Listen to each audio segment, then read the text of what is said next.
Hello बच्चों, कैसे हैं आप लोग। मेरा नाम है गौरव मिश्रा और स्वागत करता हूं मैं आपका अपने चैनल पर। बच्चों, आज के इस वीडियो में हम लोग बात करने वाले हैं अबाउट सेक्सुअल रिप्रोडक्शन। तो बेसिकली सेक्सुअल रिप्रोडक्शन जो होता है, it involves fusion of gametes. ठीक है, फ्यूजन ऑफ गैमेट्स इन्वॉल्व होते हैं इसमें। अब गैमेट्स जो होते हैं बेटा, वो दो तरीके के होते हैं। एक होता है अपना स्पर्म और दूसरा हो जाता है ओवा। ठीक है, स्पर्म बेसिकली कैसे होते हैं, मोटाइल होते हैं। ये एरो है, इट मींस ये कहीं पे भी भाग सकता है। ओवा जो होती है, कुछ ऐसा सिंबल होता है फीमेल के लिए। इसका मतलब क्या है, खूंटा गाड़ करके एक जगह बैठ गई है। समझ में आई ये बात। तो ये जो प्रोसेस होती है, हाँ, ये जो प्रोसेस होती है जिसमें ये स्पर्म्स और ओवा आपस में फ्यूज होते हैं, उससे हम लोग कहते हैं क्या, फर्टिलाइजेशन। उसे कहा जाएगा फर्टिलाइजेशन।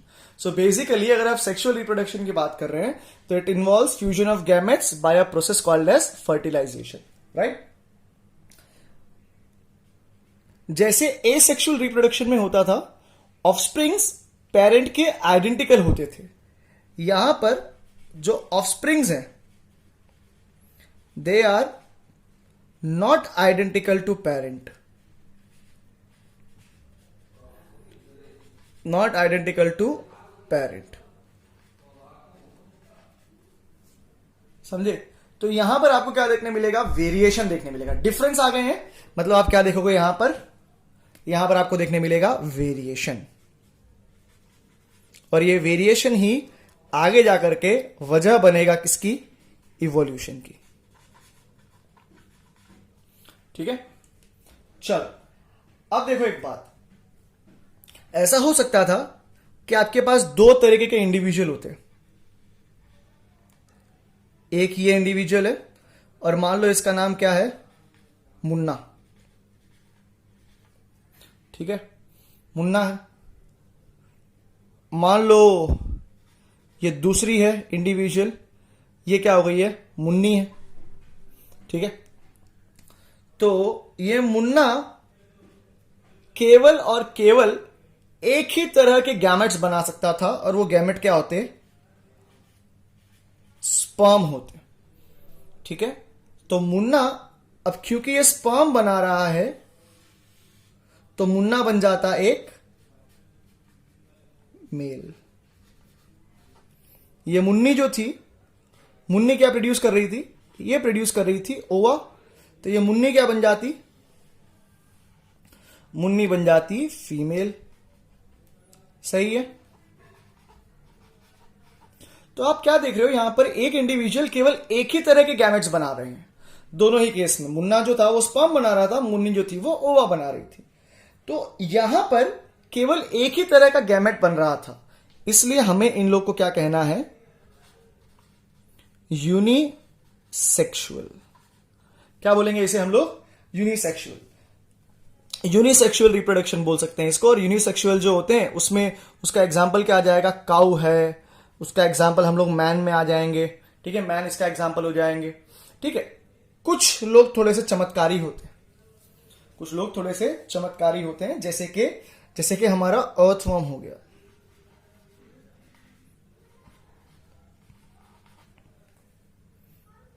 जैसे कि हमारा टेपवर्म हो गया। टेपवर्म जो था वो किसमें आता है, प्लेटीहेल्मिन्थस में। अर्थवर्म आते हैं एनेलिडा में।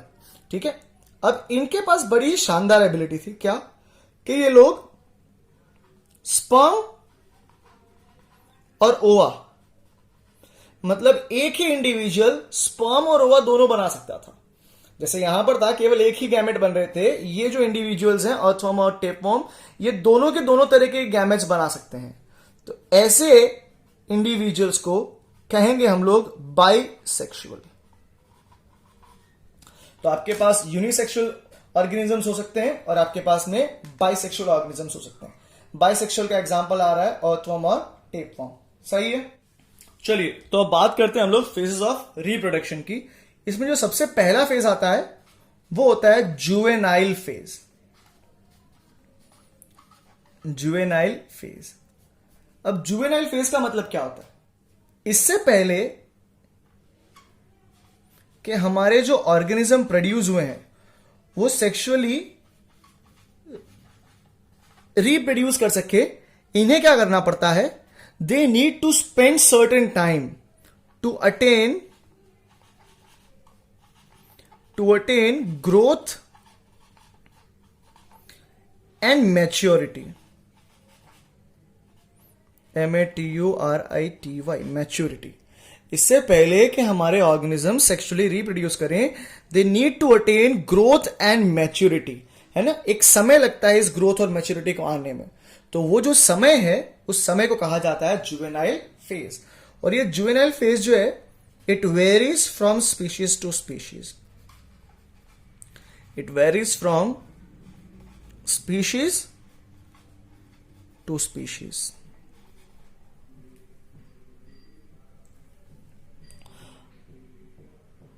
जुवेनाइल फेज को यूज किया जाएगा फॉर एनिमल्स. ठीक है, अगर आपके पास एनिमल्स हैं तो उसके लिए आप यूज करेंगे जुवेनाइल फेज. बट अगर आपके पास कोई प्लांट आता है तो उस प्लांट के लिए हम लोग जुवेनाइल फेज यूज नहीं करेंगे. उसके लिए दूसरा टर्म यूज होगा जिसे कहा जाएगा वेजिटेटिव फेज. इसे हम लोग बोलेंगे वेजिटेटिव फेज. क्लियर है? तो ये जो बात हुई आपके जुवेनाइल फेज की बात हुई. जुवेनाइल फेज क्या होता है? It is the time required to attain growth and maturity in order to become sexually functional और sexually reproduce, in able to reproduce sexually. ठीक है, तो वो जो समय था उसे कहा गया जुवेनाइल फेज. हर स्पीशीज के लिए वेरी करता है. एनिमल्स के लिए हम लोग टर्म यूज करेंगे जुवेनाइल फेज और प्लांट्स के लिए यूज करेंगे वेजिटेटिव फेज. जाते हैं सेकेंड फेज में. यह है हमारा reproductive phase. Reproductive phase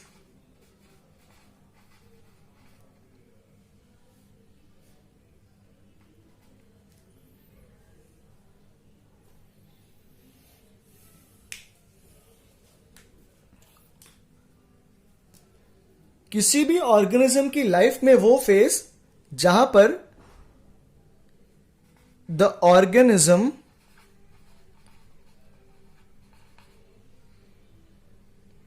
starts reproducing.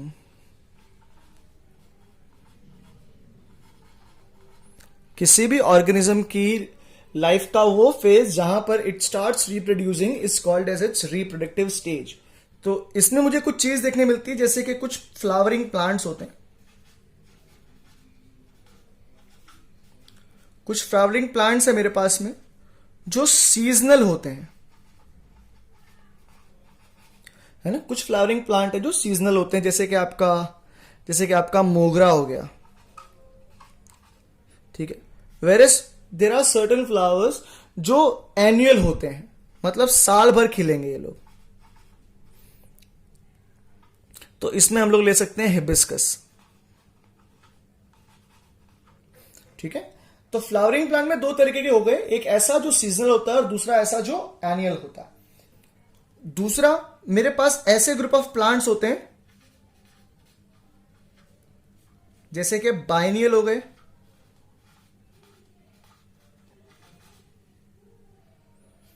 जैसे कि एनुअल हो गए. बाइनियल और एनुअल.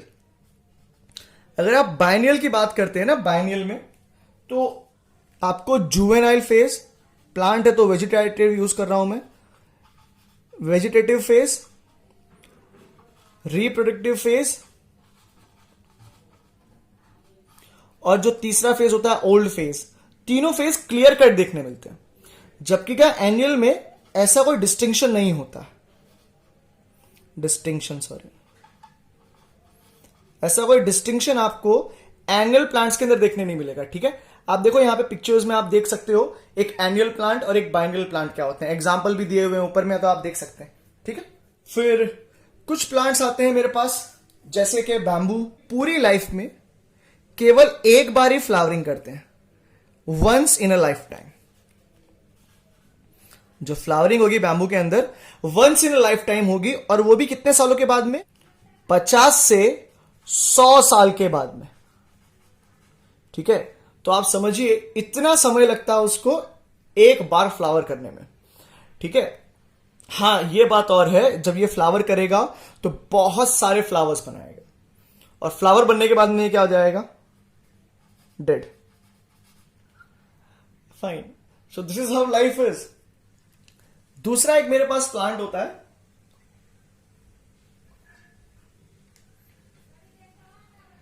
जिसे हिंदी में कहा जाता है नीला कुरंजी।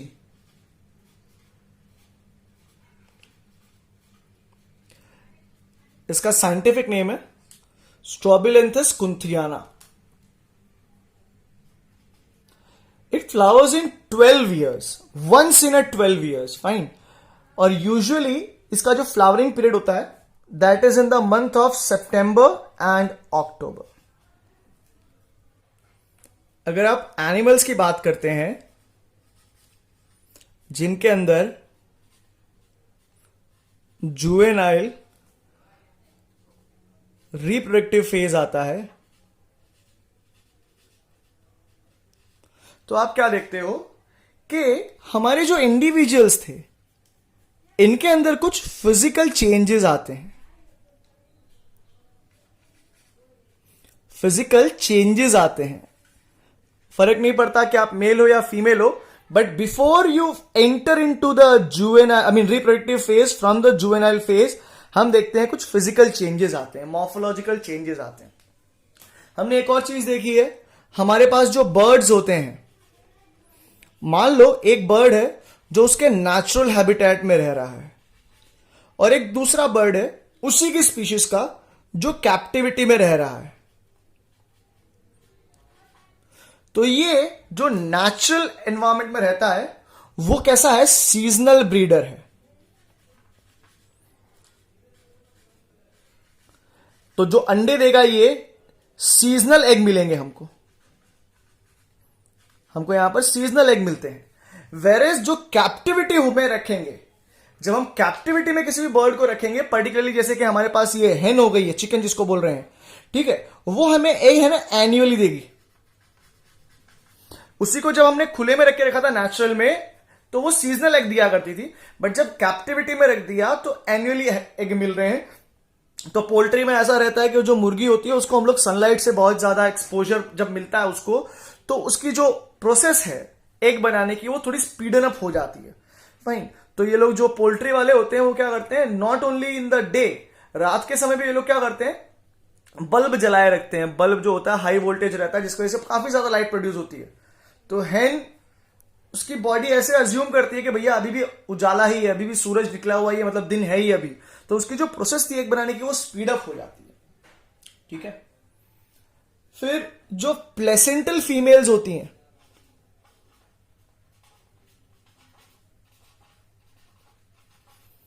जो प्लेसेंटल फीमेल्स होती है मतलब इनके पास प्लेसेंटा होता है, हमारी जो नाभि होती है that was at a point of time, उसके साथ में हमारा अम्बिलिकल कॉर्ड अटैच्ड हुआ करता था। तो ये जो प्लेसेंटल फीमेल्स होती हैं, जब ये अपने रिप्रोडक्टिव फेजेस में होती हैं प्लेसेंटल फीमेल्स, तो हम क्या देखते हैं, इनकी ओवरी में, इनके एसेसरी रिप्रोडक्टिव ऑर्गन्स में और इनके हार्मोन्स में बदलाव आता है। तो ये जो साइक्लिक चेंज होता है ये दो तरीके का हो सकता है फीमेल्स के अंदर। एक होता है ईस्ट्रल साइकिल, ईस्ट्रस साइकिल, दूसरा होता है मेंस्ट्रुअल साइकिल।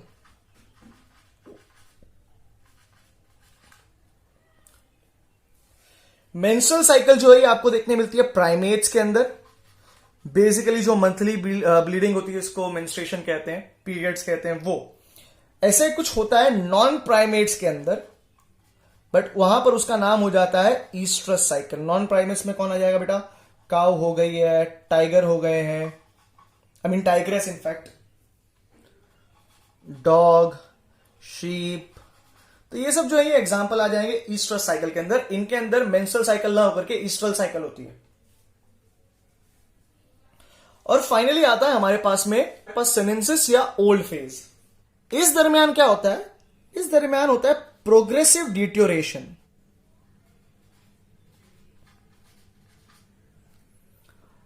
सीनेंसिस फेज के दरमियान प्रोग्रेसिव डिट्योरेशन ऑफ बॉडी होता है। प्रोग्रेसिव का मतलब क्या होता है? धीरे धीरे, एक साथ हमारी बॉडी खत्म नहीं हो जाती। हमारी बॉडी जो धीरे धीरे डिट्योरेट होती है, धीरे धीरे हमारी बॉडी जो खराब होती है, उसका फंक्शन जो है कम होता जाता है। और उसी के साथ में हमारा जो रेट ऑफ मेटाबॉलिज्म होता है वो भी क्या होने लगता है? डिक्रीज होने लगता है।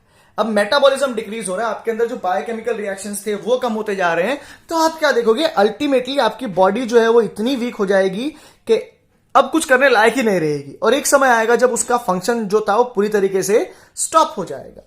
And at that point you attain something called as death. A person is said to be dead. Fine. तो बच्चों, आज का जो वीडियो था उसमें बात किया था हमने सेक्सुअल रिप्रोडक्शन के इंट्रोडक्शन के बारे में, ठीक है। जो अगला वीडियो बनेगा बेटा, उसमें हम लोग बात करेंगे सेक्सुअल रिप्रोडक्शन के अलग अलग स्टेजेस की। तो बेसिकली 3 स्टेजेस होते हैं। पहला स्टेज है प्री फर्टिलाइजेशन, दूसरा स्टेज है फर्टिलाइजेशन, और तीसरा स्टेज है पोस्ट फर्टिलाइजेशन। तो इनका बारे में डिस्कशन किया जाएगा अगले वीडियोस में। उम्मीद करते हैं आपको वीडियो अच्छा लगा होगा। If that is the case, please hit the like button. You can also share the videos with your friend. Do subscribe to the channel and अपने फ्रेंड्स को भी कहिए कि वो सब्सक्राइब करें। मिलते हैं अगले वीडियो में, तब तक के लिए अपना बहुत ध्यान रखें, बहुत अच्छे से पढ़ाई करें और घर पे ही रहें। Thank you very much and may God bless you.